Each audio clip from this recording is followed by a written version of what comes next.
What would you do if the person everyone thought was only an ordinary nurse suddenly became the only person capable of saving a dying sailor? And then collapsed before she could finish the job? And what if the one person who could still understand her fading instructions was her own 6-year-old daughter? The sea had been angry since early morning. Waves slammed against the sides of the naval vessel with enough force to make the metal walls tremble. Every few seconds, the entire ship seemed to rise and fall beneath the feet of the people inside it. Equipment rattled in cabinets. Doors shook inside their frames. Somewhere far above, the wind screamed across the deck. Nora Hayes stood inside the medical bay with one hand resting against the wall. She looked calm. At least, that was what everyone believed. She was 40 years old, dressed in plain blue medical scrubs, with dark brown hair pulled tightly behind her head. Her face carried the tired appearance of someone who had spent years working long shifts. But there was something unusual about the way she watched the room. She noticed everything.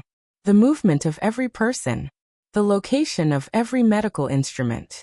The sound of footsteps outside the door. Even the rhythm of the ship. Most people never noticed such details. Nora did. She had learned long ago that small things could become important very quickly. "Are you feeling all right, Nurse Hayes?"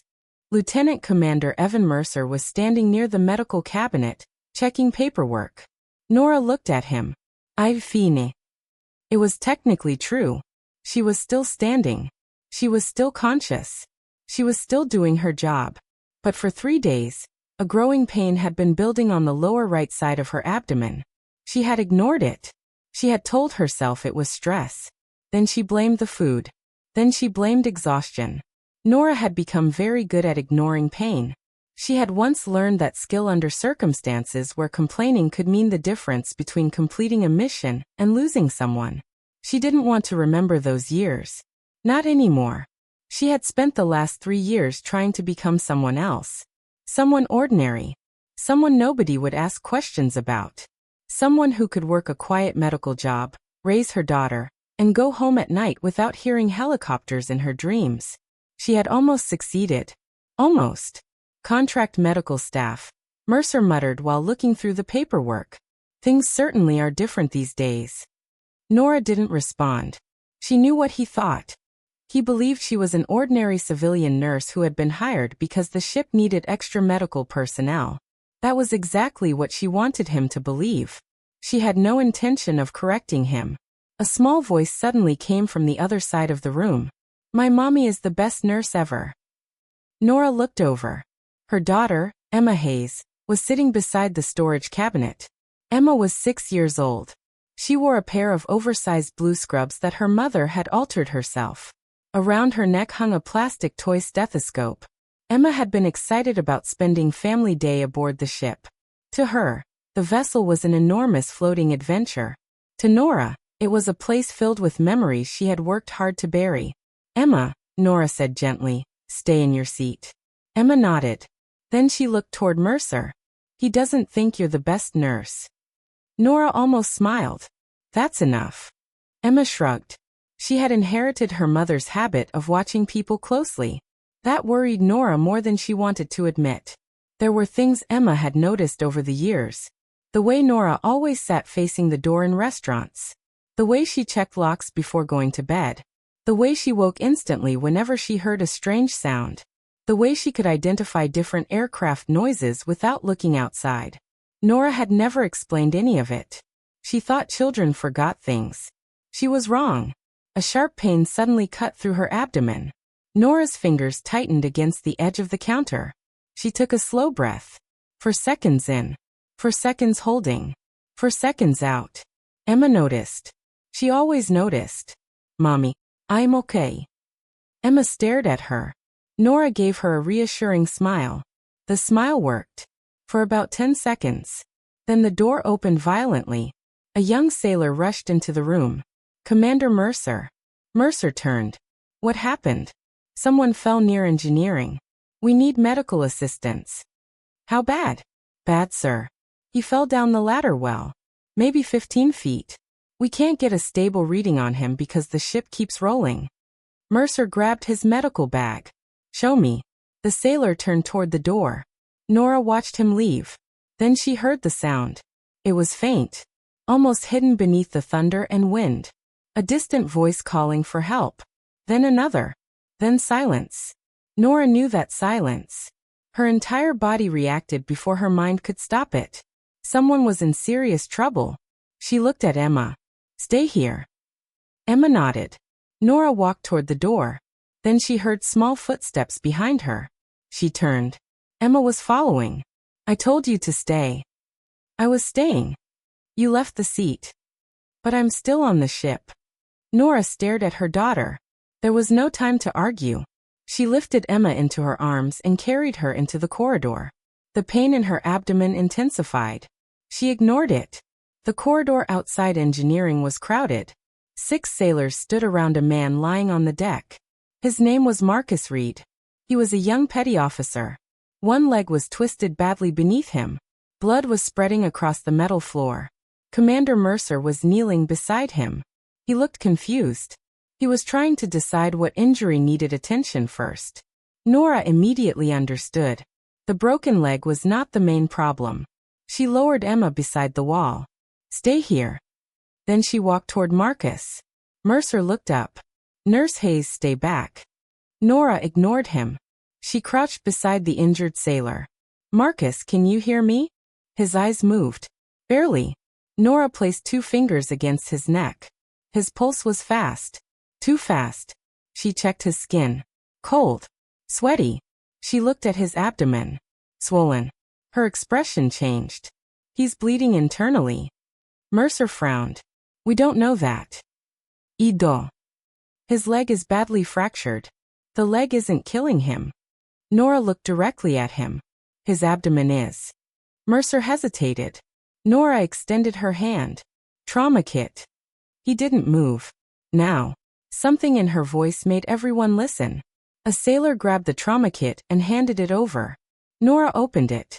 Her hands moved quickly. There was no hesitation. No wasted movement. She checked Marcus again. Pressure is dropping. Mercer stared at her. How do you know? Because I've seen this before. She started preparing in 4. Marcus groaned. Nora leaned closer. Marcus, look at me. His eyes opened. Stay awake. Don't talk. Just breathe. His eyes closed again. Marcus. His eyes opened. Good. Nora looked toward the sailors. I need too large for lines. Nobody moved. She raised her voice. Now. 2 sailors immediately began helping. Emma watched from the wall. She had seen this side of her mother before. Not often. But enough. It was the voice Nora used when something was seriously wrong. Emma called it her work voice. My mommy's using her work voice, Emma said. Nobody answered. Nora inserted the 4. The movement was precise. Mercer watched her. His expression slowly changed. He had expected an ordinary nurse. He was beginning to realize he had made a mistake. Nora checked Marcus again. Portable ultrasound. We have one in sick bay, someone answered. Bring it. The ship suddenly rolled. Everyone grabbed something. Marcus groaned. Nora braced herself against the table while keeping one hand on him. The pain in her own abdomen exploded. For a moment, the corridor blurred. She closed her eyes. Not now. Please. Not now. She opened them again. Marcus was still alive. That was what mattered. Bring the stretcher. The sailors moved. They carefully lifted Marcus. Nora walked beside them. Emma followed. Inside the medical bay, Nora immediately began examining Marcus. The ultrasound confirmed what she already suspected. There was blood inside his abdomen. A lot of it. He needs surgery, Mercer said. Nora nodded. Yes. We can't fly him out in this weather. How long? At least 2 hours. Nora looked at the monitor. Marcus might not have 2 hours. She thought quickly. Then she made the decision. We control the bleeding here. Mercer stared at her. Here. Yes. We don't have a surgical team. We have enough. We don't. Nora looked him directly in the eyes. You do now. For the first time, Mercer didn't argue. The room became organized. Medical equipment was prepared. The injured sailor was stabilized as much as possible. She had treated wounded soldiers under fire. She had operated with limited equipment. She had carried injured people through smoke. She had watched friends die. And 3 years earlier, after the death of her husband, she had left the service. She had changed her name professionally. She had taken contract work. She had focused on raising Emma. She had hidden everything. Or so she thought. The Admiral looked at Mercer. Do you know who she is? Mercer slowly shook his head. Halis-tud. This woman has saved more lives in impossible conditions than most surgeons will save in a lifetime. Mercer's face became pale. Nurse Hayes. Dr. Hayes. Nora looked at him. Please don't. Hale understood. He turned back toward her. All right. Then he looked at Daniel. How is the sailor? Stable, sir. Because of her? Yes, sir. Hale noted. Then he looked down at Nora. And now we save you. Nora shook her head. There isn't time. Then tell us what to do. Nora looked at Mercer. Then Daniel. Then Emma. Her eyes stopped on her daughter. Emma. I'm here. Nora swallowed. I need you to listen. Emma nodded. You remember my counting? 4 in. For hold. 4 out. Good. Nora smiled weakly. That's my brave girl. Hale looked toward the others. What does she need? An emergency appendectomy. Mercer said it quietly. Hale looked at him. Can you perform it? I've never done one. Nora spoke. You can. Mercer looked at her. You'll guide me. Yes. The room became silent. Nora knew the risk. She also knew the alternative. If her appendix ruptured completely, she could deteriorate rapidly. They needed to act. Now. Local anesthetic was prepared. Emma stood beside the Admiral. She could not see the surgical area clearly. Nora wanted it that way. She only needed to hear her mother's voice. Mercer prepared. His hands shook. Nora noticed. Commander. Yes. Stop trying to be perfect. He looked at her. Just be precise. He nodded. The procedure began. Nora talked him through every step. Her voice was weaker now, but still controlled. Small incision. Mercer followed. Careful. He adjusted. Good. The ship rolled. Mercer stopped. Nora said, wait. The vessel reached the peak of the movement, then settled. Now. Mercer continued. Emma watched her mother. She noticed something. Nora's eyes were beginning to close. Mommy. I'm here. You're getting tired. I know. Do the counting. Nora breathed. 4 seconds in. 4 seconds holding. 4 seconds out. Emma repeated it with her. 4 in. Nora breathed. 4 hold. Nora held. 4 out. They exhaled together. Mercer continued. The procedure became more difficult. Nora's voice weakened. Find the base. I have it. Don't pull.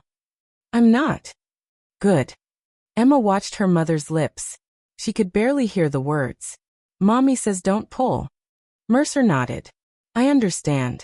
She says find the base first. Mercer adjusted. Emma continued translating. Not because she understood everything. She didn't. She was only repeating what she heard. But she knew her mother's voice. She knew when Nora was certain. She knew when she was worried. She knew when she was trying to hide pain. And she knew when her mother needed someone to keep listening. She says tie it before cutting. Mercer followed the instruction. Hale yachet silently. The little girl continued. Mommy says you're doing good. Mercer looked at Nora. Am I? Nora managed a weak smile. Yes. Emma smiled too. She said yes. The room continued working. Minute after minute. Finally Mercer finished. He stepped back. It's done. Nora opened her eyes. Good. Emma ran toward her. Mommy. Nora lifted one hand. Emma took it. I heard everything. Nora looked at her daughter. You did. I helped. Yes. You were proud of me. Nora's eyes filled with tears. I am. Then her eyes closed. Emma's smile disappeared. Mommy. Daniel checked Nora's pulse. She's unconscious. Hale stepped forward. Keep monitoring her. The next hours became a blur. The storm finally weakened. The evacuation aircraft was able to launch. Marcus was transferred first. Nora went with him. When she woke, she was lying in a real hospital room. For the first time in years, the ceiling was completely still. No metal walls shaking. No ocean beneath her. No alarms from a ship. Just quiet. Nora slowly opened her eyes. Admiral Hale was sitting beside the bed. You made it. Nora tried to speak. Her throat was dry. Marcus. Alive. She closed her eyes. Good. He's already asking who saved him. Nora smiled. Don't tell him. Hale laughed quietly. You haven't changed. Nora looked across the room. Emma was asleep in a chair. The little girl was still wearing the blue scrubs. The toy stethoscope lay beside her.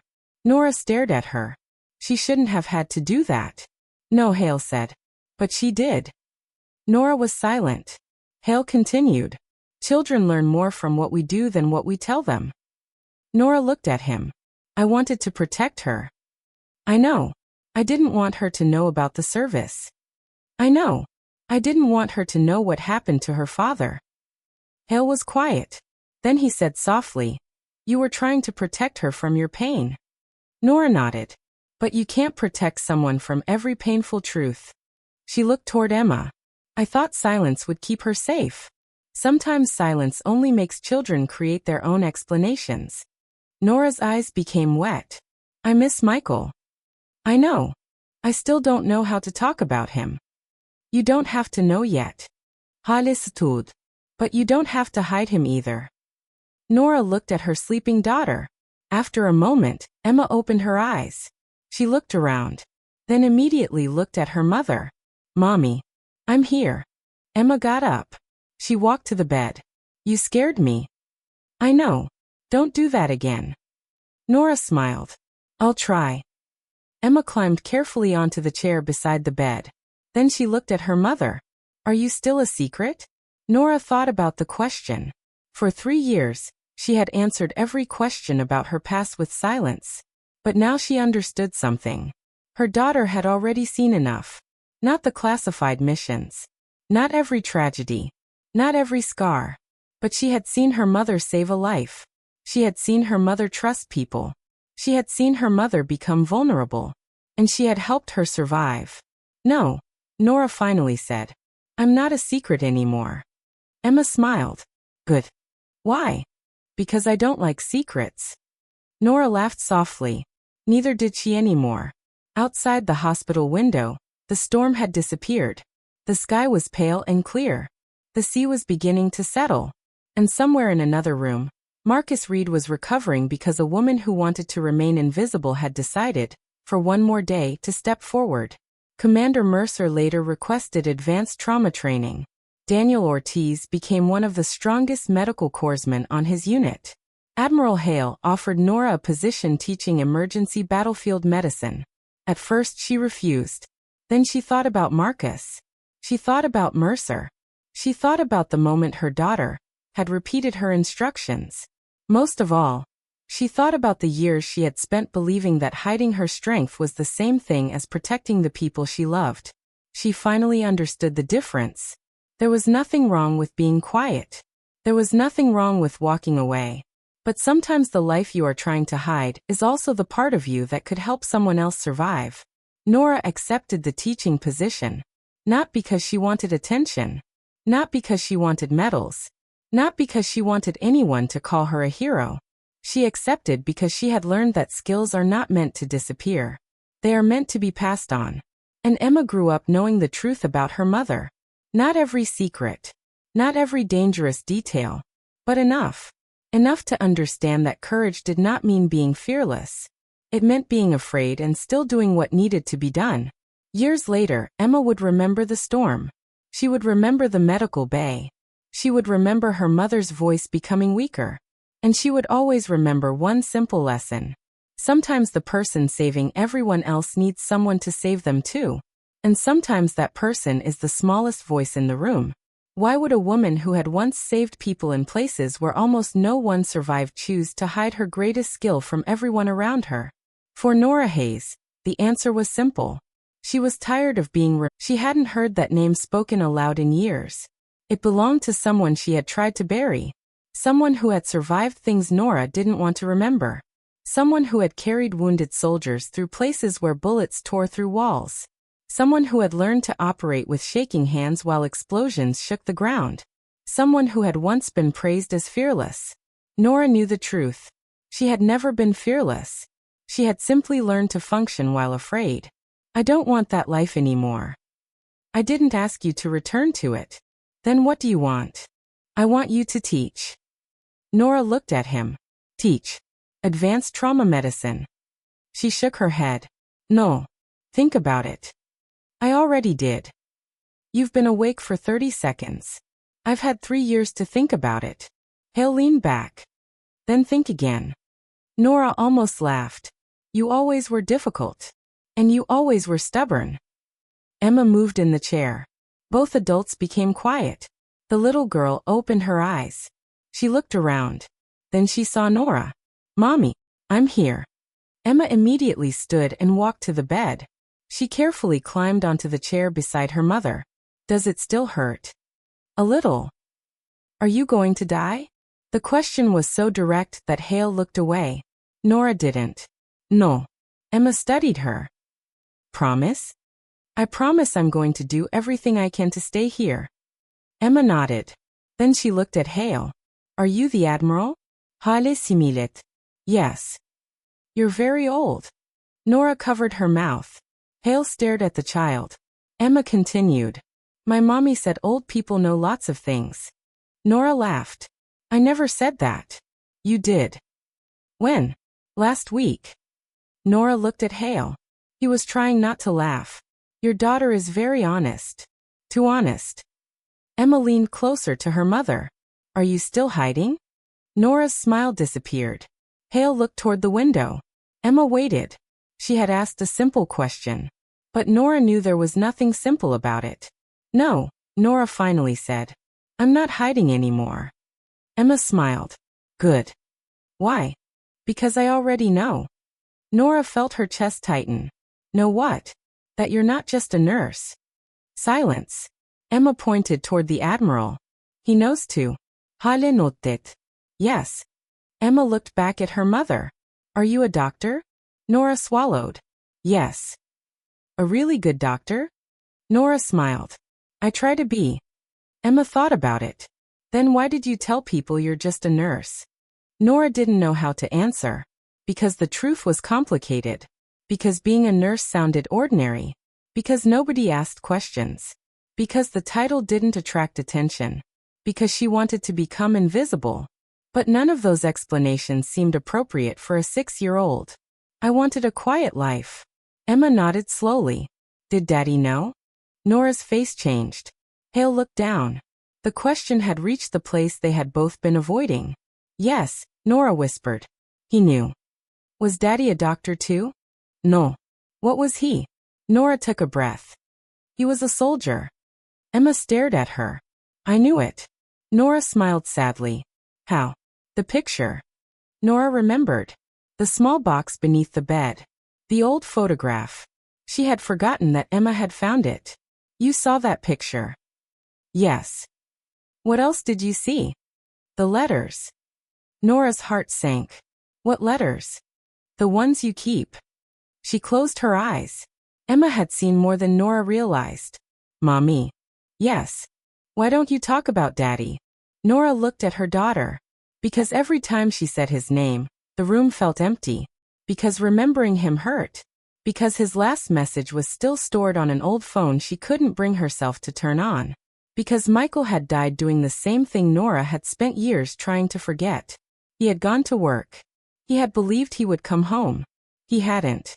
Nora reached for Emma's hand. I miss him. Me too. The little girl looked down. I don't remember his voice. Nora's eyes filled with tears. Ido. Can you tell me about him? Nora nodded. Yes. Everything.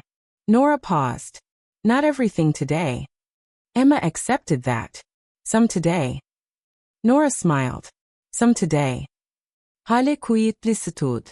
I'll give you both some time. Nora looked at him. Admiral. He stopped. Thank you. Hale notet. Then he left the room. Nora looked at Emma. Your father was brave. Like you. Nora thought about it. Sometimes. Emma smiled. Was he funny? Nora laughed. Very. Did he make you laugh? All the time. Then tell me something funny. Nora looked at the ceiling. She remembered Michael's terrible jokes. His habit of pretending to be serious before saying something ridiculous. The way he would make coffee at 2 in the morning and claim it was medical fuel. Nora began to tell Emma one of those stories. For the first time in 3 years, she said Michael's name without stopping herself. And when she finished, Emma laughed. Nora laughed too. It hurt. But it also felt good. Across the hallway, Hale stood near the window. He could hear the laughter. He smiled. He knew something important had changed. Not just for Nora. For Emma too. The next morning, Marcus Reed was awake. His first question was about the woman who had treated him. Where's the nurse? The doctor looked at him. Which nurse? The one with the dark hair. The woman who operated on me. The doctor smiled. She's recovering. Marcus frowned. Recovering from what? The doctor hesitated. Her own emergency. Marcus looked confused. She was sick. Very. Marcus stared at the ceiling. She saved me while she was sick? Apparently. He shook his head. That's crazy. The doctor smiled. That's what everyone says. Marcus closed his eyes. I want to thank her. You can. When? When she's ready. Marcus nodded. I'll wait. Meanwhile, Commander Mercer sat alone in another part of the medical center. He had not slept. He kept replaying the events of the storm. Every mistake. Every moment he had hesitated. Every time Nora had corrected him. He had spent years believing rank meant competence. He had assumed experience naturally came with authority. Yesterday had taught him something different. When a life was disappearing in front of you, nobody cared about your title. The body didn't care. The blood didn't care. The clock didn't care. Only skill mattered. Mercer opened his laptop. He began searching for advanced trauma courses. Then he stopped. He opened a blank document. At the top he typed one sentence. I need to learn how to become useful before someone else has to save the person I couldn't. He stared at it. Then continued typing. Across the building, Nora was slowly recovering. She still had pain. She still had weakness. But something inside her had changed. She no longer felt like she was carrying the past alone. That afternoon, Admiral Hale returned. He placed a folder on the table. Nora looked at it. What's that? An offer. I thought we talked about this. We did. I said no. You said you'd think. I thought. Hale similet. Then think once more. Nora opened the folder. Inside was a proposal. Teaching position. Medical training division. No deployments. No field missions. No classified assignments. Just training. Teaching corpsmen and junior medical officers how to respond when conventional medical support was unavailable. Nora read the first page. Then the second. She stopped at the final paragraph. She looked at Hale. You designed this for me. I designed it around what you can do. Why? Because yesterday proved that the Navy still needs people who know what to do when everything goes wrong. Nora closed the folder. I'm not the same person. I know. Raven is gone. Hale notet. Maybe. He stood. But Nora Hayes is still here. Then he left. Nora stared at the folder. Emma was sitting near the window drawing. What are you drawing? My family. Nora smiled. Can I see? Emma turned the paper around. There were 4 people. Emma, Nora, Michael, and a 4th figure. Who's that? You. Nora frowned. But I'm already there. No. Emma pointed to the 4th figure. That's you when you're being brave. Nora looked at the drawing. It was a 6-year-old's picture. The arms were too long. The faces were circles. The proportions were wrong. But Nora understood. Emma had separated her mother from the person she believed existed inside her. The ordinary mother. And the hidden hero? Nora touched the paper.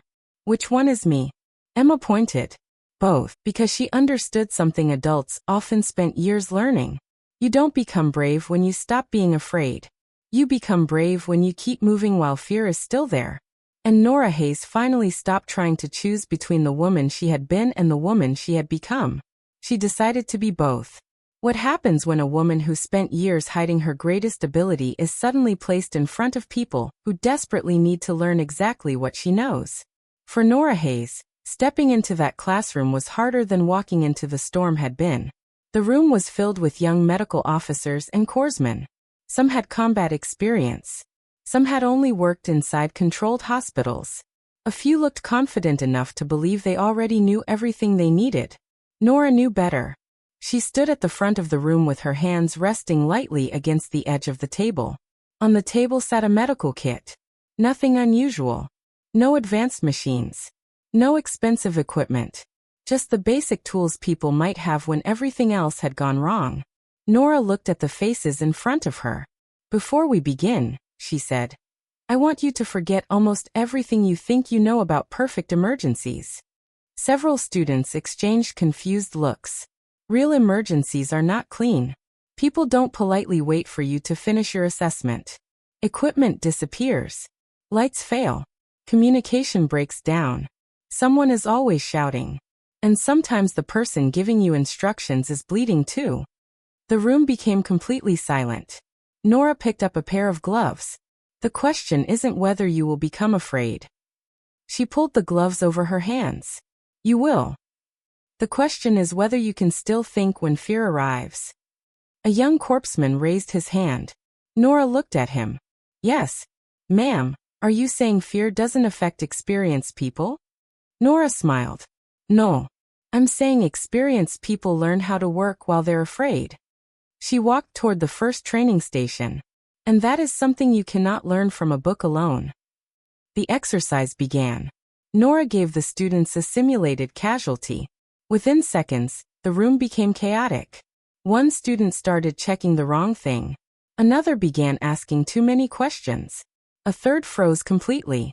Nora watched. She didn't immediately intervene. She wanted them to make mistakes. Because mistakes inside a classroom were better than mistakes beside a dying person. Stop. Everyone froze. Nora walked toward the student who had been trying to manage everything alone. What are you doing? Trying to stabilize the patient, ma'am. You're trying to do 6 jobs. He looked confused. Yes, ma'am. You cannot do 6 jobs. She pointed around the room. You have people standing beside you. Use them. The student looked at his teammates. Nora continued. A leader isn't the person who touches every piece of equipment. She pointed toward the simulated patient. A leader makes sure every necessary task has an owner. The students began again. This time they worked together. Nora watched carefully. She corrected small mistakes. She challenged assumptions. She forced them to think instead of memorize. For the next 2 hours, she pushed them harder than any instructor they had previously encountered. When the class finally ended, everyone looked exhausted. Nora wasn't finished. Tomorrow will be harder. A few students groaned. She smiled. Good. One young corpsman approached her afterward. Mom. Yes. How did you learn all this? Nora looked at him. Experience. Military experience? Nora paused. Some. He waited. She gave him a small smile. That's enough for today. He nodded. Nora watched him leave. She understood his curiosity. She had spent years answering questions without telling the truth. But that was changing. Not all at once. Not completely. But slowly. That evening, Nora returned home. Emma was sitting at the kitchen table with colored pencils scattered around her. She looked up. How was your first class? Tiring. Did they listen? Sometimes. Emma nodded. That's because grown-ups are difficult. Nora laughed. You may be right. Emma pushed a drawing toward her. I made this. Nora looked down. It was another picture of the family. But this time there was something different. A large building stood behind them. Above the building was a red cross. and beside it was a small figure holding a medical kit. Is that me? Emma nodded. You're teaching. Nora smiled. You remembered. I remember everything. Nora raised an eyebrow. That's what worries me. Emma laughed. Then she became serious. Mommy. Yes. Are you happy? The question caught Nora completely off guard. She looked at the drawing. Then at Emma. I think I am. Think. Nora considered the answer. I've been sad for a long time. Emma nodded. I know. But I think I'm learning how to be happy again. Emma smiled. Good.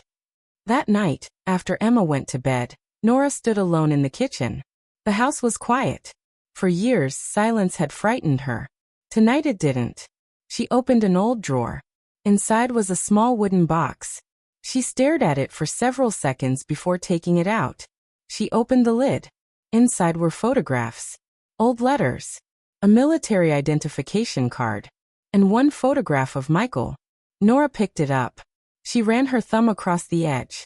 Emma asked about you today, she whispered. For the first time, saying his name didn't feel like opening a wound. It felt like remembering someone she loved. I told her you were funny. Nora smiled. You would have liked that. A tear moved down her cheek. She didn't wipe it away. Then she heard footsteps. Emma appeared in the doorway. Mommy. Nora turned. Why are you awake? I heard you talking. Nora looked at the photograph. Emma walked closer. Is that Daddy? Yes. Emma stared at the picture. He looks nice. He was. Can I see? Nora handed it to her. Emma held the photograph carefully. Why don't you keep his picture somewhere everyone can see? Nora didn't answer immediately. Because I was scared. Of what? Of forgetting. Emma frowned. If you hide his picture, wouldn't you forget him faster? Nora stared at her daughter. The question was simple, but it carried more wisdom than Emma understood. Maybe.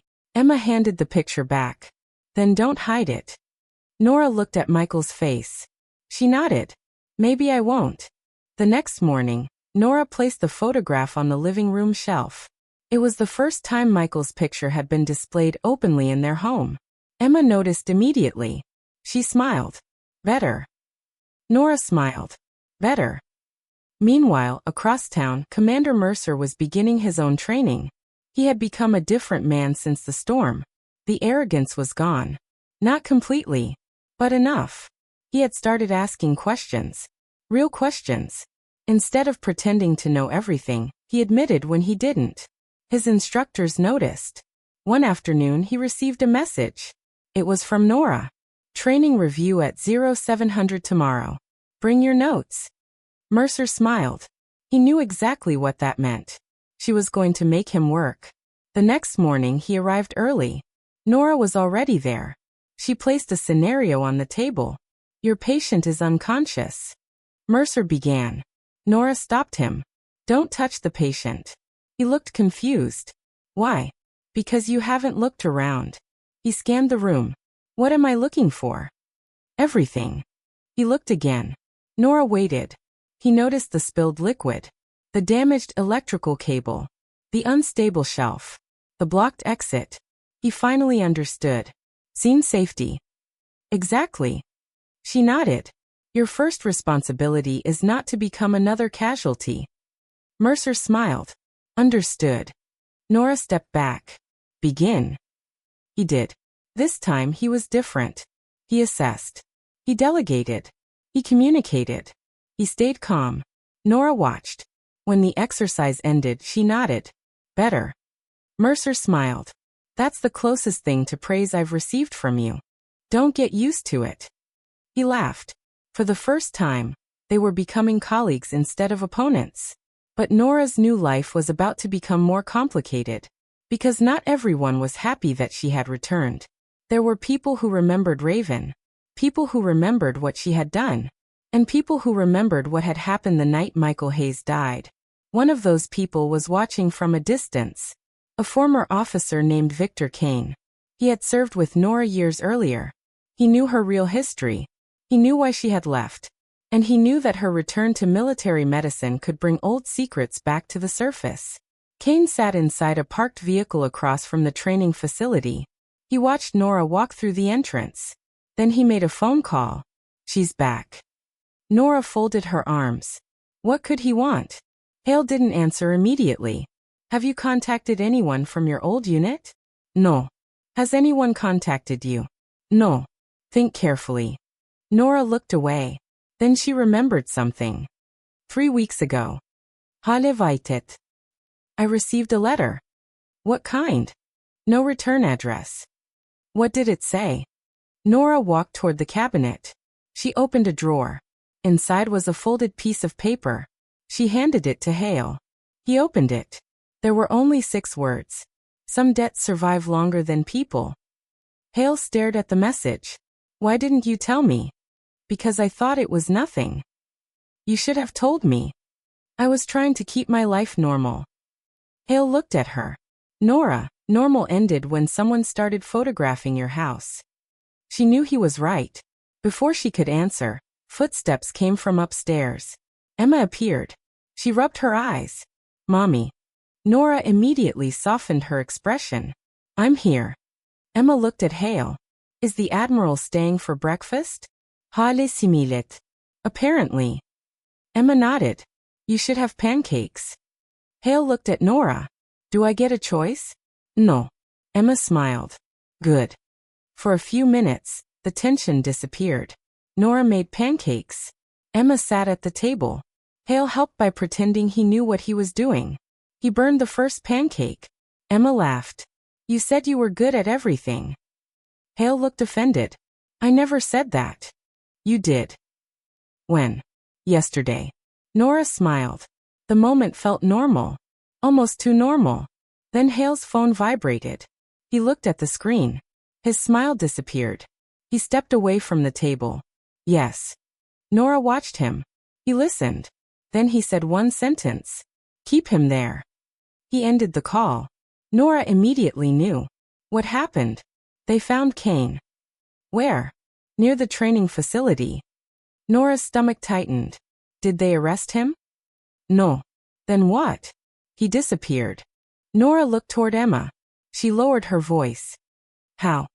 Hale shook his head. Nobody knows. The rest of breakfast passed quietly.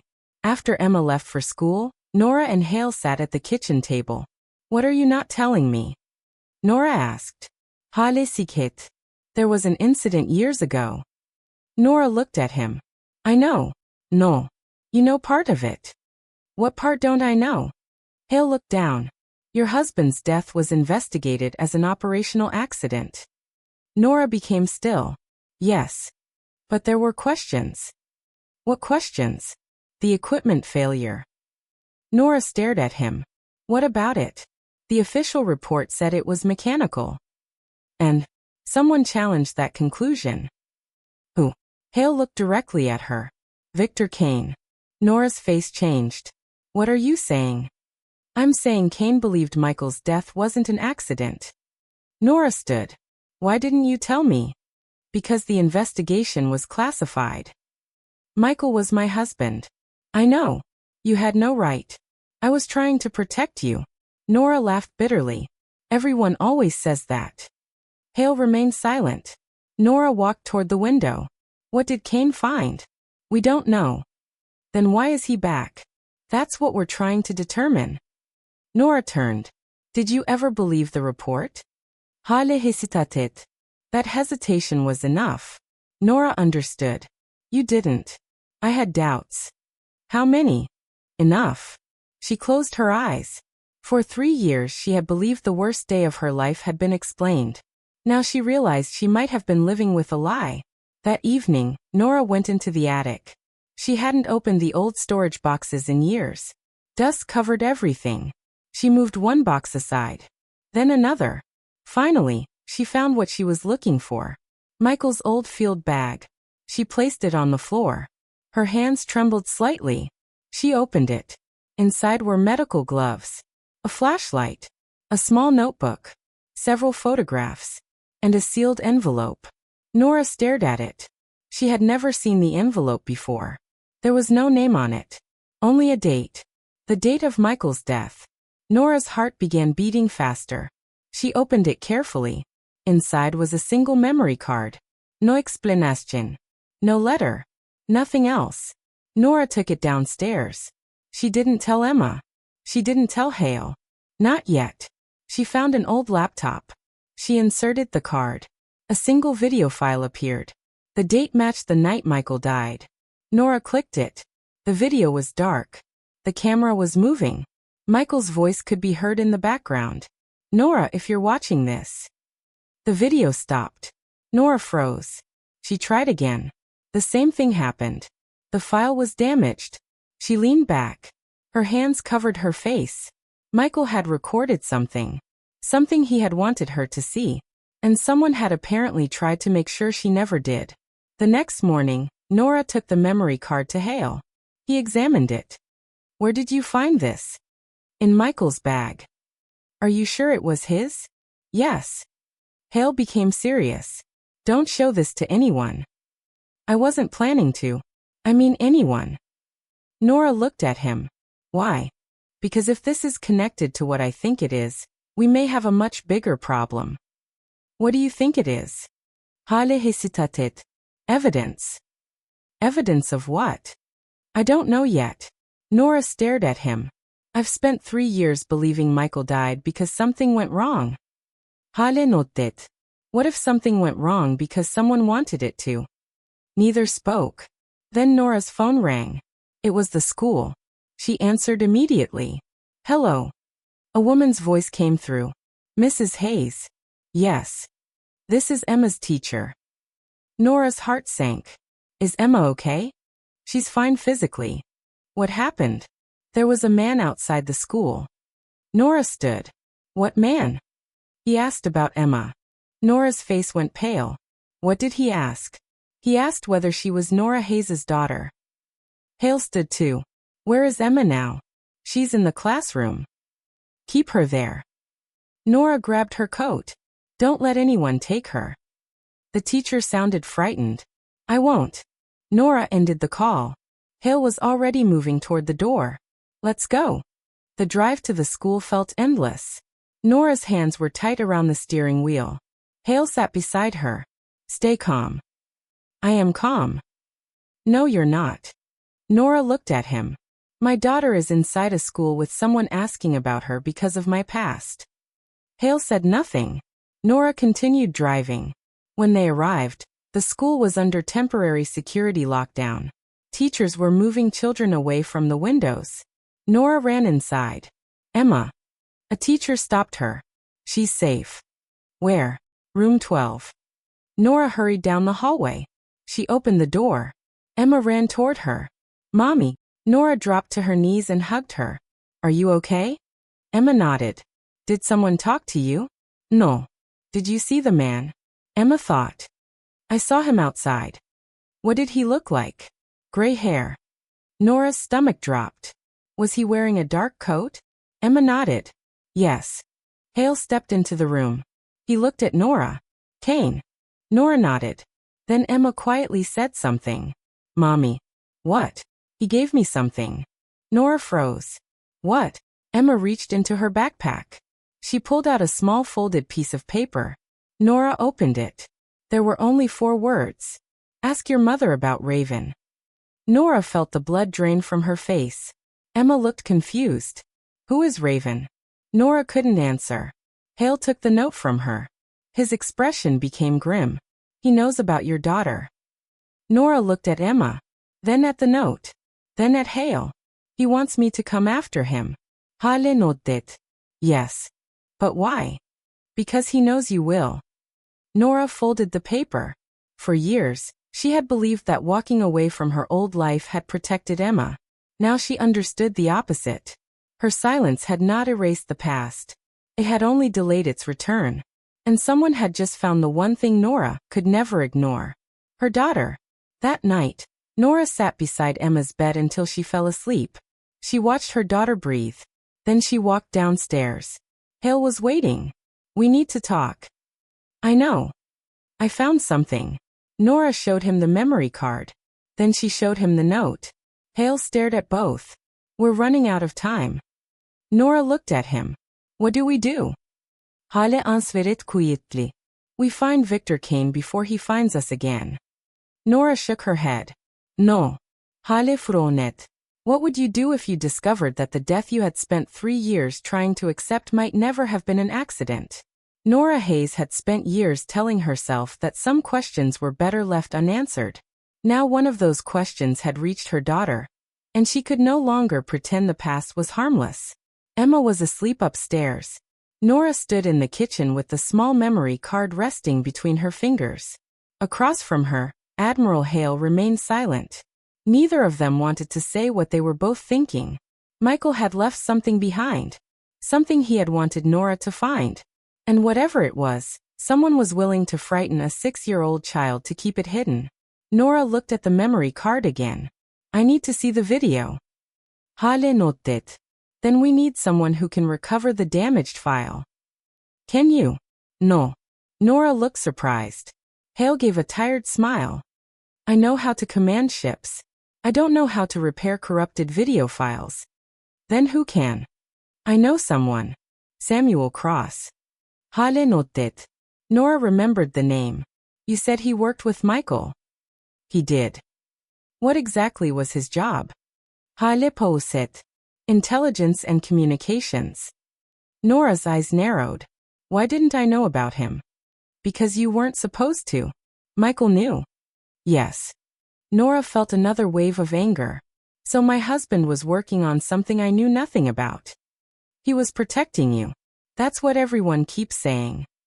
Hale looked at her. Sometimes protection means keeping someone away from information that could get them killed. Nora's voice became quiet. And did it protect him? Hale didn't answer. He didn't need to. The silence said everything. The next morning, Nora left Emma with a trusted family friend. She didn't tell her daughter where she was going. She only promised to return before dinner. Before leaving, she knelt beside Emma. I need you to do something for me. What? If anyone you don't know tries to talk to you, you don't answer. Emma nodded. Even if they know my name? Especially then. Okay. And if someone asks about me? I tell them nothing.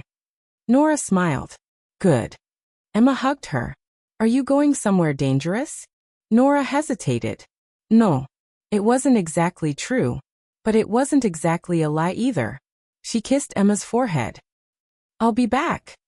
Then she left. Hale was waiting outside. They drove for nearly an hour. The city slowly disappeared behind them. Tall buildings became smaller. Traffic became lighter. Eventually, they reached an old industrial district. A row of abandoned warehouses stood beside a railway line. Nora looked at Hale. Where are we? Here. You brought me to a warehouse? Yes. Why? Because Samuel doesn't trust official buildings. Smart man. Hale parket. They walked toward a gray metal door. Hale knocked twice. Then once. The door opened slightly. A man looked through the gap. He was in his late 40s. Thin. Short dark hair. A faint scar ran from his left eyebrow toward his cheek. His eyes immediately went to Nora. He froze. Nora. She stared at him. You knew me. I knew who you were. Where is Samuel Cross? The man's expression changed. I am Samuel. Nora felt something inside her tighten. She had expected someone older. Someone different. Someone she could immediately place. Instead, she was standing in front of a stranger who somehow looked familiar. Samuel opened the door. Come in. The warehouse was nothing like Nora expected.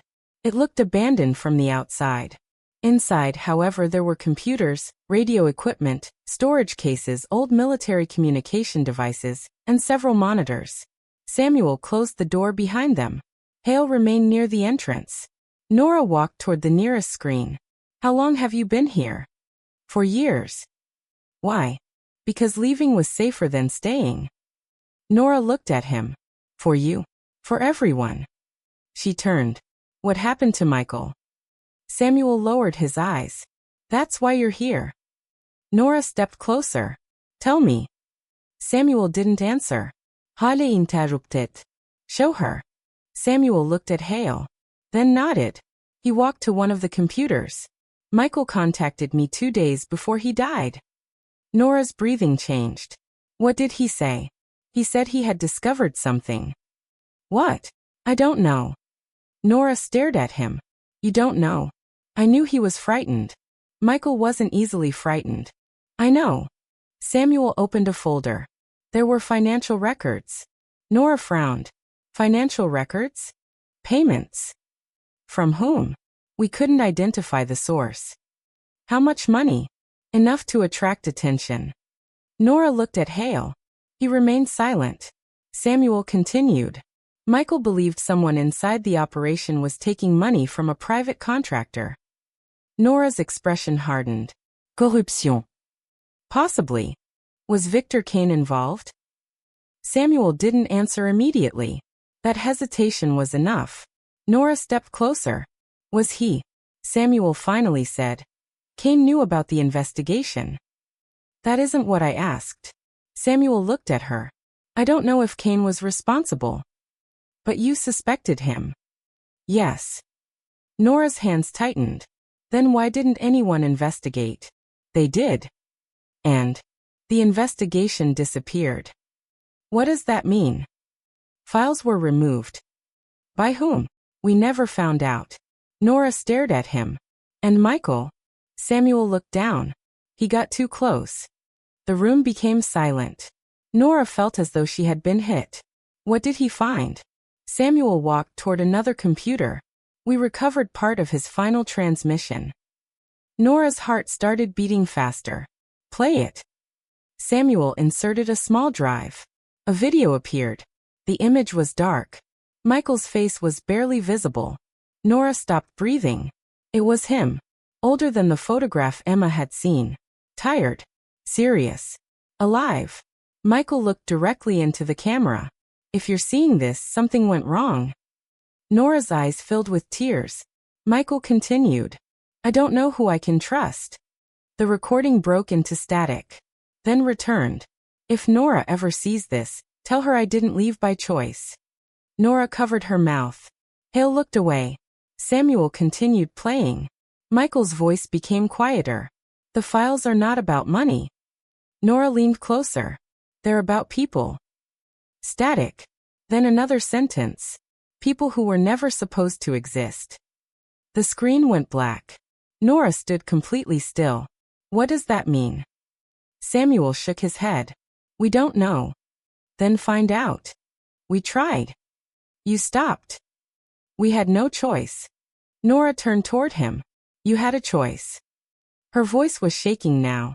My husband died. I know. And you walked away. I was told I would be next. Nora stared at him. By whom? Samuel looked toward the door. Kane. Nora's expression hardened. He threatened you. Not directly. Then how? Samuel walked to a shelf. He pulled out an old envelope. Inside were photographs. He spread them across the table. Nora looked at them. The first showed Michael. The second showed Samuel. The third showed Victor Kane. The fourth showed a group of unidentified men. Nora picked up one photograph. Who are they? We don't know. Then why did Michael photograph them? Because he believed they were connected to the operation. What operation? Samuel looked at Hale. Hale finally spoke. An unofficial extraction program. Nora turned toward him. What? It involved moving certain people out of active conflict zones. Military personnel? Some. Civilians? Some. Then what's the problem? Hale's expression darkened. Some of the people being moved did not appear in any official records. Nora stared at him. So people were disappearing. That's what Michael believed. And he was investigating. Yes. Nora looked at the photographs again. Why would anyone kill him over that? Samuel answered quietly. Because if he was right, someone had been using military resources for something completely outside the law. Nora felt sick. How many people? We don't know. And Michael found evidence. Yes. Where is it? Samuel looked at her. That's the problem. What problem? We never found the main evidence. Nora stared at him. Then what did Kane want? Samuel pointed toward the memory card. Maybe that. Nora immediately looked down. The video. Possibly. But Michael recorded the video. Yes. Then why would Kane care about it? She nodded. I remembered everything. The encrypted file opened. Inside was a list. Names. Dates. Locations. Nora read the first few lines. Then her face became pale. These are people. Samuel nodded. Yes. Where are they now? We don't know. Nora kept scrolling. There were dozens. Some names were marked with one symbol, others with another. She noticed one particular name. Victor Kane. Beside it was a date. 3 years ago. The same week Michael died. Nora's hands began shaking. Kane wasn't investigating. Samuel looked at her. What? He was listed. Halesite putkılosur. What does the symbol mean? Samuel looked at the key. His expression changed. Supervisor. Nora stared at the screen. Kane had been supervising the program. She felt the room spin. Then Michael knew. Samuel nodded. He knew. And he tried to expose it. Yes. That's why he died. No one answered. Nora looked at the screen again. Then she noticed something else. One name appeared at the bottom. It was different from the others. There was no date. No location. Only a single word. Raven. Nora stared. Why is my name here? Samuel looked shocked. I don't know. Hale moved closer. Scroll down. Samuel did. There was another line. Asset status, active. Nora's heart stopped. Active. Samuel looked at her. According to this file, you were never officially retired. Nora felt cold. I resigned. Officially. But. Samuel shook his head. Someone kept your designation active. Nora looked at Hale. Did you know? Hale's silence answered her. Nora stepped backward. You knew. I suspected. You knew. I didn't have proof. 3 years. Hale looked at her. I didn't know who had access to the system. Nora's voice became angry. You let me believe I had escaped. I thought you had. No. She pointed at the screen. I was still in their system. Samuel interrupted. There is more. Nora turned. What? Samuel pointed toward another file. It's dated yesterday. Nora looked at it. The file had been created after Emma was approached. Someone had accessed the system recently. Someone had searched for Nora. Then another name appeared. Emma Hayes. Nora's blood ran cold. Who accessed it? Samuel traced the connection. His face became pale. I don't know. Find out. I'm trying. The system suddenly shut down. Every monitor went black. The lights went out. Nora froze. Hale immediately moved toward the door. Everyone stay still. Samuel reached for a flashlight. A sound came from outside. Footsteps. Slow. Measured. Approaching the warehouse. Nora looked at Hale. How many people? He listened. 1. The footsteps stopped outside the door. Then someone knocked. 3 times. Nora knew that rhythm. She had heard it before. Years ago. During missions. It was a signal. Samuel whispered one name. Kane. The door handle moved. Hale reached for his weapon. Nora stood completely still. Then a voice came from the other side. You finally found the file. Nora recognized the voice. Victor Kane. The man who had watched her. The man who had approached Emma's school. The man connected to Michael's death. Nora looked at Samuel. Then Hale. Then the door. Kane spoke again. You should have stayed retired, Raven. Nora stepped forward. For 3 years, she had tried to run from that name. Now she heard it again. And this time, she wasn't going to run. She looked at the door. Then she answered. You should have left my daughter out of this. Silence.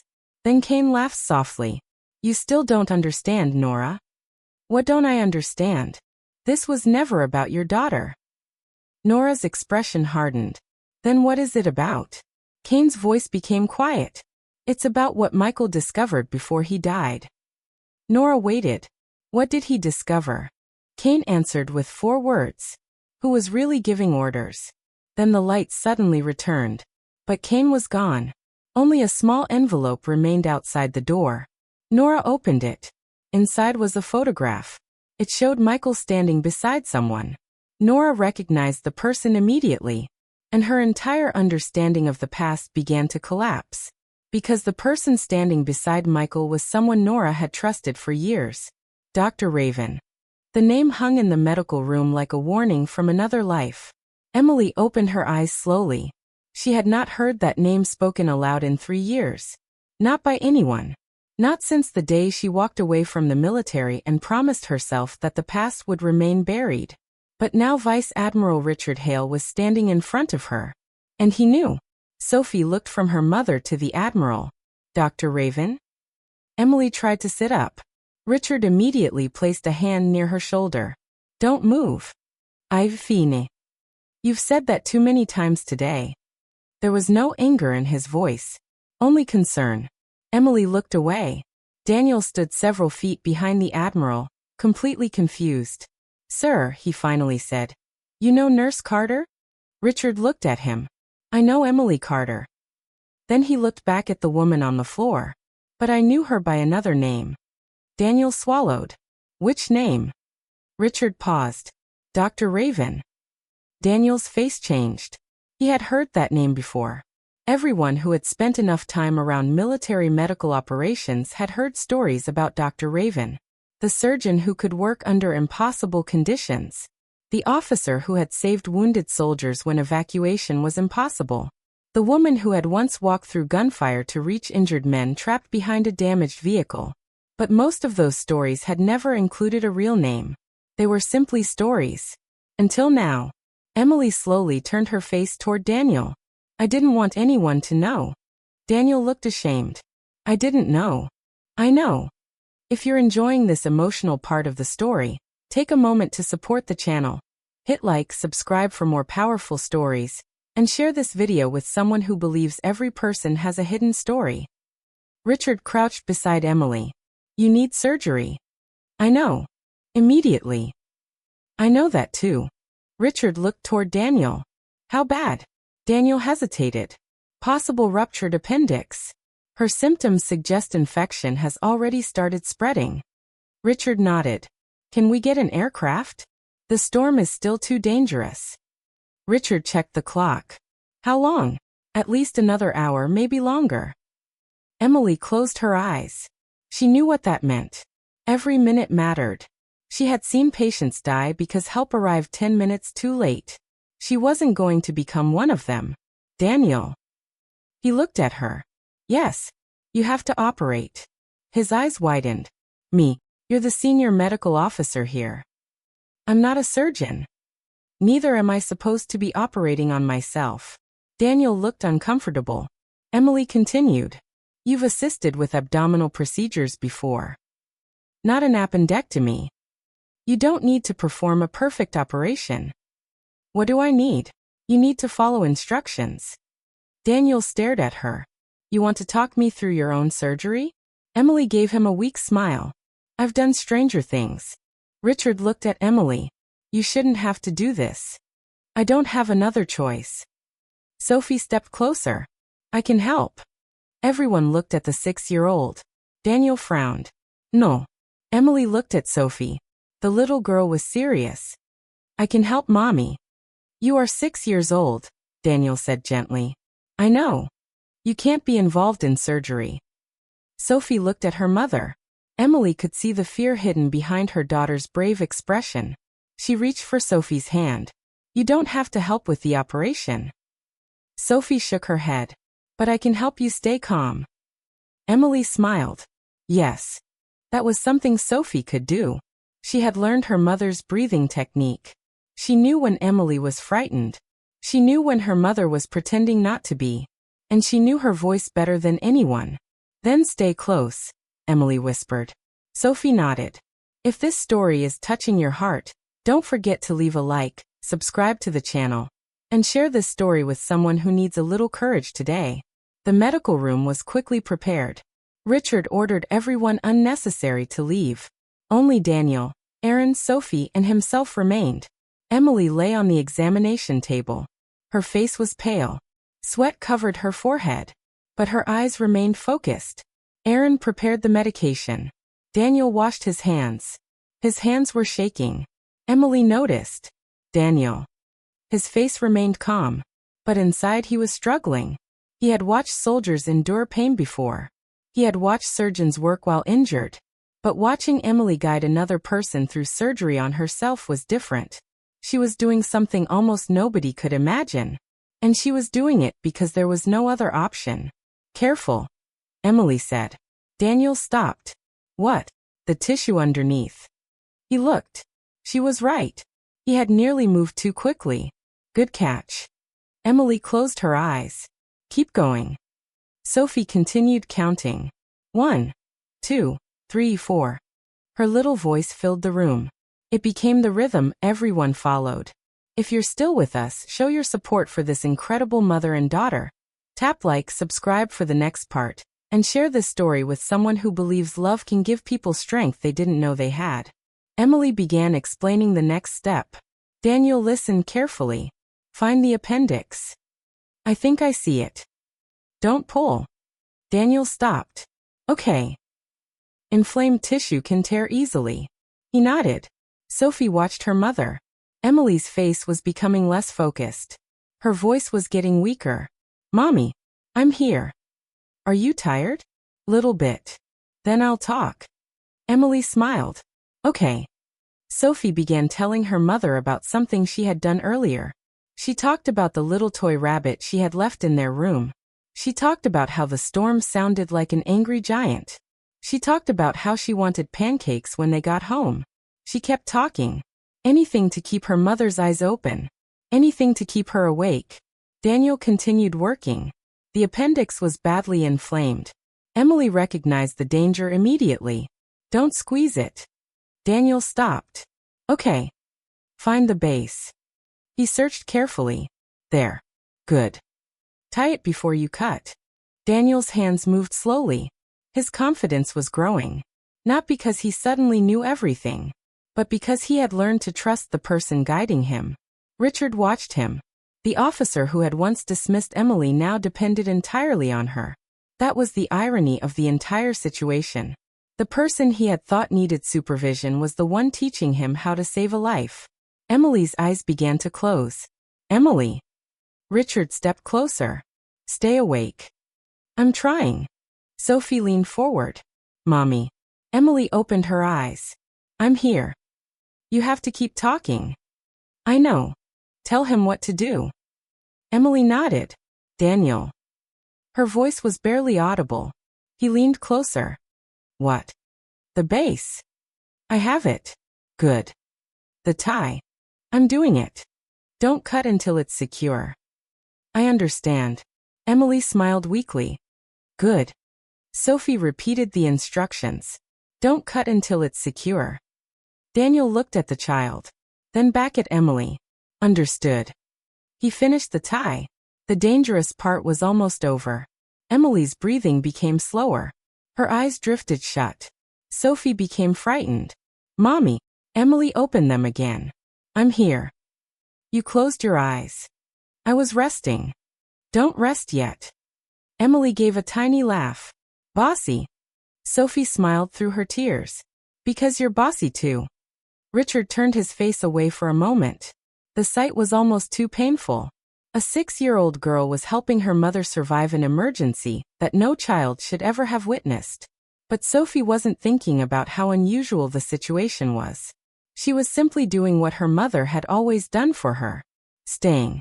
Watching. Helping. Refusing to leave. If you want more stories about hidden courage and powerful family bonds, tap like, subscribe to the channel, and share this video with someone special. Daniel finally finished. I think it's done. Emily opened her eyes. Check again. He checked. The bleeding is controlled. Good. He began closing the incision. Emily's breathing remained shallow.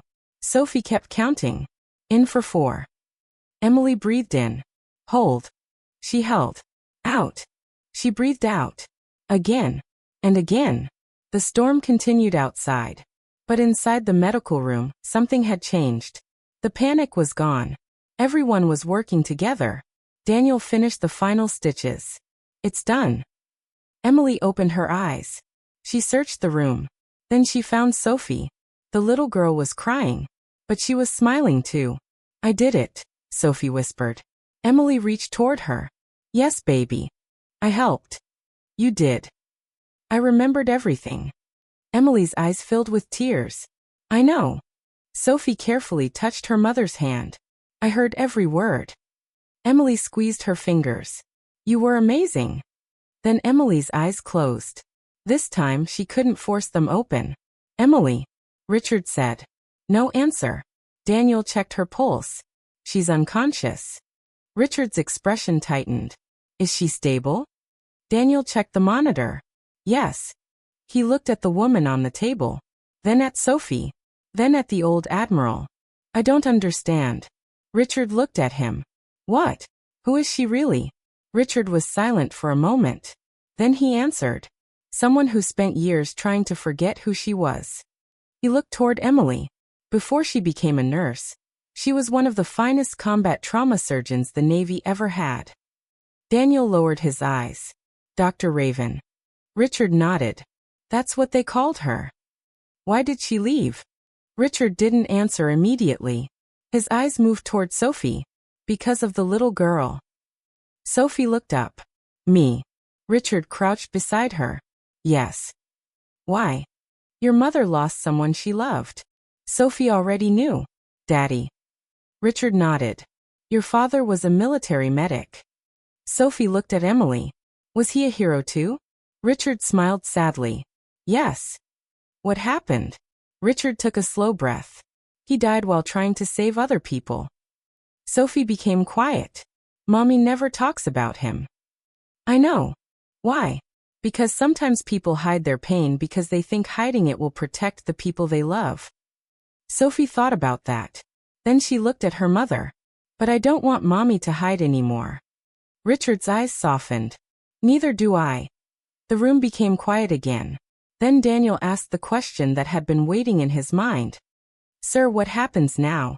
Richard looked at Emily. Now we get her to a real hospital. The storm had not completely passed. But it was weakening. And for the first time that night, there was hope. The ship waited for the weather window. Marcus was still stable. Emily was unconscious but alive. Sophie sat beside her mother's bed. She held Emily's hand. And she refused to let go. Hours later, the helicopter finally arrived. The evacuation team moved quickly. Emily was transferred first. Marcus was transferred next. Sophie stayed beside her mother until the last possible moment. Richard followed them. Daniel stood in the passageway. He watched the stretcher disappear. Then he looked down at his hands. Those hands had been shaking earlier. Now they were steady. Because something had changed inside him. He had learned that rank did not make someone capable. Experience did. Humility did. Training did. And sometimes the strongest person in the room was the person who said nothing until everyone else needed them. If this story has reminded you that true strength can come from the quietest people, press like, subscribe to the channel, and share it with someone who should hear that message. The helicopter lifted into the night. Below them, the dark ocean stretched in every direction. Sophie sat beside her mother. Emily remained unconscious. But her hand was still holding Sophie's. The little girl looked out through the window. Then she looked back at her mother. You're coming home, Mommy. She said it with complete confidence. Not because she knew what would happen, but because she had learned something important. Hope was not knowing everything would be fine. Hope was believing someone would keep fighting until it was. And Sophie believed her mother would fight. Because her mother had taught her how. The helicopter disappeared into the clouds. And the long night was finally beginning to end. What happens when a woman who spent years hiding her greatest strength finally wakes up and realizes that the little girl she tried to protect was the one who helped save her life? Emily opened her eyes to the soft sound of an aircraft engine. For several seconds she didn't know where she was. There was no shaking deck beneath her. No metal walls groaning under the pressure of the sea. No alarms. No shouting sailors. Instead, There was a steady mechanical hum, and the clean smell of a real hospital. Emily blinked slowly. White ceiling. Bright lights. Medical equipment. She tried to move her hand. A sharp pain stopped her. Don't move too quickly. The voice came from beside her bed. Emily turned her head. Vice Admiral, the little girl had seen the old photographs. She had found the box. She had heard her mother speak in her sleep. She had noticed the scars. She had watched Emily wake from nightmares. And she had remembered everything. Emily whispered. I should have told her. Maybe. Richard stood. But you can still tell her now. He walked toward the sleeping child. Then he stopped. There's something else you should know. Emily looked at him. Marcus. He's awake. Emily smiled. Really? He keeps asking about you. What did he say? Richard smiled. He said he wants to meet the nurse who saved him. Emily laughed softly. He's going to be disappointed. Why? Because I wasn't just a nurse. Richard looked at her. Exactly. He returned to the chair. And Commander Brooks knows that now. Emily's expression changed. How is he? Different. She raised an eyebrow. Different. He came to see Marcus twice. Already? Yes. Richard smiled. He spent most of the night thinking about what happened. Emily looked away. What did he say? He asked whether the Navy offers advanced trauma training for officers. Emily smiled faintly. Good.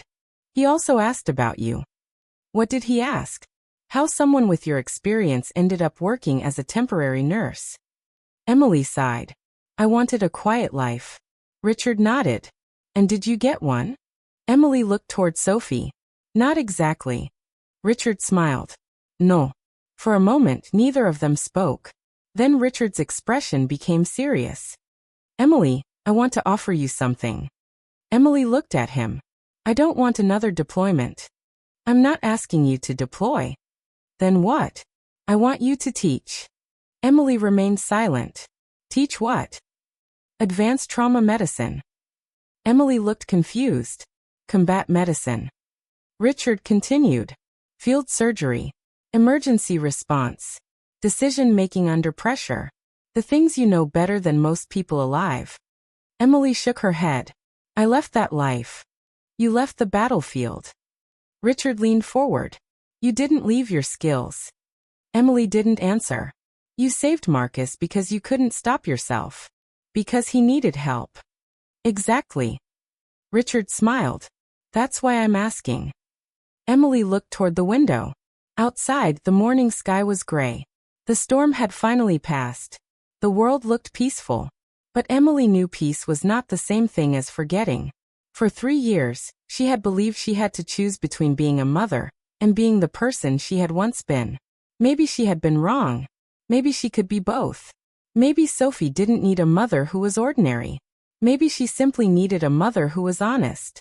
If you're still with Emily on this emotional journey, tap like, subscribe for more stories, and share this video with someone who understands that sometimes our past can become the very thing that helps someone else.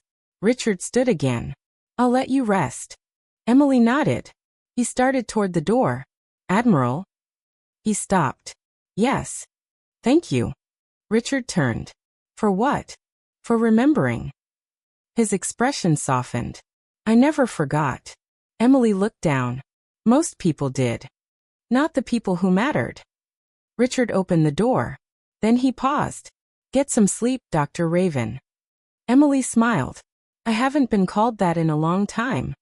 Maybe it's time you stop being afraid of the name. He left. The room became quiet. For nearly an hour, Emily slept. When she woke again, she saw Sophie standing beside the bed. The little girl was awake. Her hair was messy. Her eyes were tired. But she was smiling. Mummy. Emily smiled. Oh.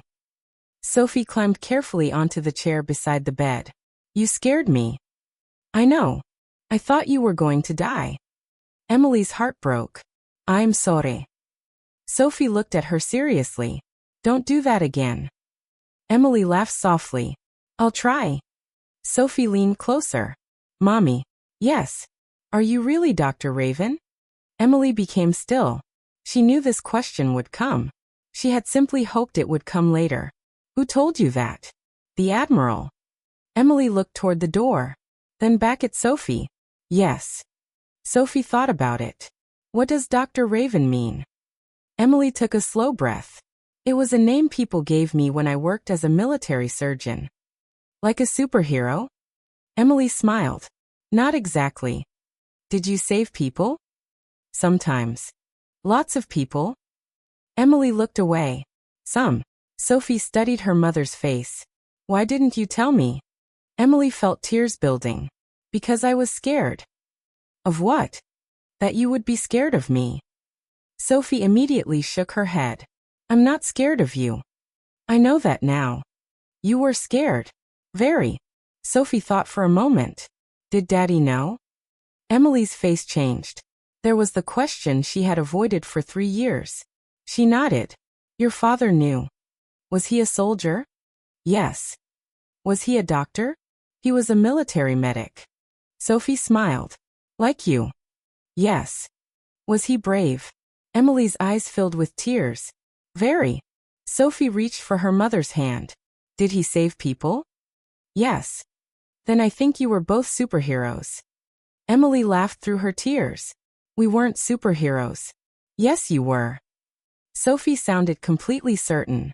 And Emily realized something. Maybe children didn't need complicated explanations. Maybe they simply needed the truth. If this mother-daughter moment means something to you, press like, subscribe to the channel, and share the story with someone who values family, courage, and honesty. Emily squeezed Sophie's hand. Your father died while helping other people. Sophie became quiet. I know. You do. You cry when you think I'm asleep. Emily looked down. I didn't want you to know. I already knew. That sentence hurt more than anything. Sophie continued. I knew you missed him. Emily closed her eyes. Ido. Do you still love him? Every day. Sophie nodded. I think he loves us too. Emily opened her eyes. Maybe he does. Sophie smiled. Then we're not alone. Emily pulled her daughter close. For the first time in 3 years, she allowed herself to cry in front of Sophie.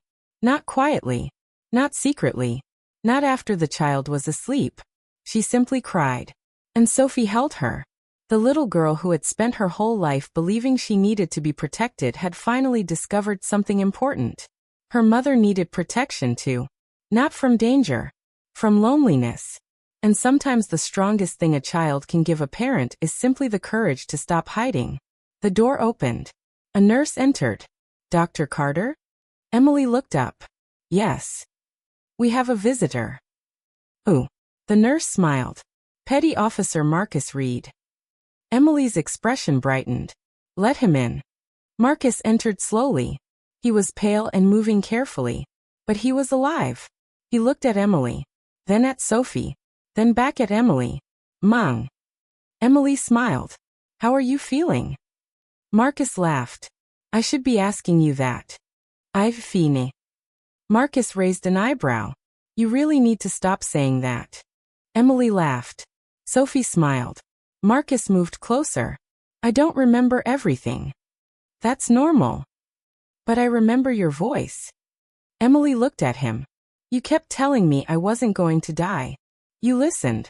I tried. Marcus looked at Sophie. She really helped? Emily nodded. More than you know. Marcus smiled. Then I owe both of you. Sophie shook her head. You don't owe us. Marcus looked surprised. Why not? Because Mommy says helping people is what you do when you can. Emily looked at her daughter. She smiled. Marcus nodded slowly. Your mom taught you well. Sophie smiled proudly. She did. The room filled with quiet laughter. And for the first time since the storm began, Emily felt something she had almost forgotten. Peace. Not the kind of peace that comes from hiding. The kind that comes from finally telling the truth. Outside the hospital window, sunlight began to break through the clouds. The storm was gone. The sea was calmer. And Emily Carter no longer felt the need to run from the woman she used to be. Because maybe Dr. Raven had never disappeared. She had simply been waiting for Emily to understand that being a mother and being a hero did not have to be two separate lives. They could exist together. And this time, she would not hide either one. Have you ever tried to hide a painful part of your past because you believed the people you loved would be safer without knowing the truth? Emily Carter had spent 3 years doing exactly that. She had changed her life. She had left military med. Daniel sat in the chair. I spent years believing rank meant experience. Emily raised an eyebrow. And now? Now I know better. He looked embarrassed. When Marcus was injured, I froze. Emily shook her head. You didn't freeze. I did. You were overwhelmed. That's another way of saying it. Emily smiled. Maybe. Daniel looked at Sophie. Your daughter reminded me of something. What? That courage isn't always loud. Sophie smiled. Emily looked at her daughter. She's always been courageous. Daniel nodded. She saved you. Emily's expression softened. She helped me. That's what I mean. Daniel stood. I've applied for advanced trauma training. Emily smiled. Good. I want to learn what I should have known. That's the right reason to learn. Daniel nodded. Then he looked at Emily. I hope someday I can become the kind of medical officer you are. Emily shook her head. Don't become me. Daniel looked surprised. Why? Become the best version of yourself. He smiled. That's probably better advice. If Daniel's transformation means something to you, show your support. Press like, subscribe to the channel, and share this story with someone who believes humility is the beginning of real strength. After Daniel left, Sophie climbed onto the chair beside her mother. Mommy. Yes. Do you miss being Dr. Raven? Emily thought carefully. I don't know. Why? Because that person was brave. Sophie looked confused. You are brave. Emily smiled. Sometimes I don't feel brave. You don't have to feel brave. Emily looked at her. Who told you that? You did. Emily laughed. Apparently I've been giving you too many lessons. Sophie shook her head. I like your lessons. Emily reached for her daughter's hand. Then I'll give you one more. What? Being brave doesn't mean you never get scared. Sophie nodded. It means you keep going even when you are scared. Exactly. Sophie looked at her mother. Then you were brave yesterday. Emily smiled. Maybe. No. Sophie squeezed her hand. You were. Emily kissed her forehead. So were you. The following morning, Richard Hale returned. This time he carried a folder. Emily immediately recognized it. No. Richard laughed. You haven't even seen what's inside. I know what it is. You probably do. Sophie looked at the folder. What's that? Richard smiled. An offer. Emily sighed. I told you I'd think about it. And I'm still thinking. Richard sat down. Fair enough. He opened the folder. I've put together a new training position. Emily looked at him. Where? At the Naval Medical Training Center. Teaching? Yes. Full-time. Your choice. Emily looked surprised. Richard continued. You could teach for a few days a week. Emily remained silent. You could train medical corpsmen. Young doctors? Yes. Surgeons? If they need you. Emily looked down. And no deployments? None. She looked up. You're serious? Completely. Richard closed the folder. You spent 3 years believing the only way to protect your daughter was to leave everything behind. Emily looked toward Sophie. Maybe I was wrong. Richard nodded. Maybe. But I don't want Sophie growing up afraid. Then teach her what fear really is. Emily looked at him. Richard continued. Fear isn't something we should hide from children. It isn't. No. Then what should we teach them? That fear can be understood. He paused. And that asking for help is not weakness. Emily thought about the night on the ship. She had spent 3 days hiding her pain. She had refused to ask for help. She had nearly died because of it. She finally understood. She had been teaching Sophie courage. But she had forgotten to teach herself the same lesson. If you're learning something from Emily's journey, let the channel know. Tap like, subscribe for more stories, and share this video with someone who needs to hear that asking for help is not weakness. That evening, Emily and Sophie sat beside the hospital window. The sky was clear. The storm was gone. Sophie was drawing. What are you drawing? Our family. Emily looked at the paper. There were 3 people. Emily, Sophie, and a man wearing a green uniform. Emily recognized him immediately. Your father? Sophie nodded. I put him there because he's still part of our family. Emily felt tears rise. Yes. Sophie added another figure. Who's that? The Admiral. Emily laughed. Why is he there? Because he helped us. That's true. Sophie added another person. Who's that? Marcus. Sophie smiled. He needs to be there too. Emily watched her daughter draw. The picture was simple, but it contained something Emily had spent years trying to understand. Family wasn't only about the people physically standing beside you. It was also about memories, love, lessons, people who changed your life, people you lost, people who helped you survive, people who stayed. Emily placed her hand over Sophie's. You know something? What? I think your father would be proud of you. Sophie smiled. I think so too. Emily laughed. You sound very sure. He would have been. Then Sophie looked at her mother. Would you tell me stories about him? Emily's smile faded slightly, then returned. Yes. All of them. All the ones I can remember. Sophie nodded. Good. Emily realized she no longer wanted to hide those memories. They were painful, but they were also beautiful, and Sophie deserved to know them. The next week, Emily was finally cleared to leave the hospital. Marcus was recovering well too. Before Emily left, he came to say goodbye. I owe you my life. Emily shook her head. No. Marcus looked confused. You saved me. That's my job. Marcus smiled. Then thank you for doing your job. Emily laughed. You're welcome. Marcus looked toward Sophie.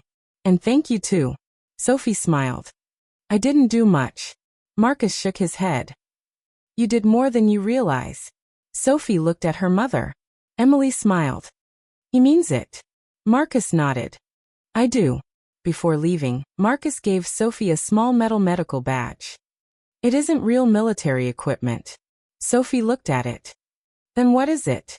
A reminder. Of what? That you were brave when it mattered. Sophie held the badge tightly. Thank you. Marcus nodded. Take care of your mom. I will. Emily smiled. She already does. If you want more stories about courage, family, and unexpected heroes, tap like, subscribe to the channel, and share this story with someone who would appreciate its message. Outside the hospital, Emily stopped. She looked at the sunlight. She took a deep breath. For 3 years, she had avoided military buildings. She had avoided old friends. She had avoided the name Dr. Raven. She had avoided anything that reminded her of Michael. But now she wasn't running. Sophie stood beside her. Mommy? Yes. Are we going home? Emily smiled. Yes. Then can we have pancakes? Emily laughed. Absolutely. Chocolate. Maybe. Lots of chocolate? We'll negotiate. Sophie grinned. They walked toward the waiting car. Emily looked back at the hospital once. Then she turned away. The past was still there, but it no longer controlled her. She had survived the storm. She had survived the surgery. She had survived 3 years of grief. And now she was ready for something different. A new beginning. A life where she could be a mother without hiding the woman she had once been. A life where Sophie could know the truth. A life where courage didn't have to mean suffering alone. Several weeks later, Emily entered the training center for the first time. She stood outside the classroom door. Inside were young medical corpsmen and junior officers. Some looked nervous. Some looked confident. Some had no idea who she was. Richard stood at the back of the room. Daniel was there too. Emily looked around. Then she smiled. My name is Emily Carter. The room became quiet.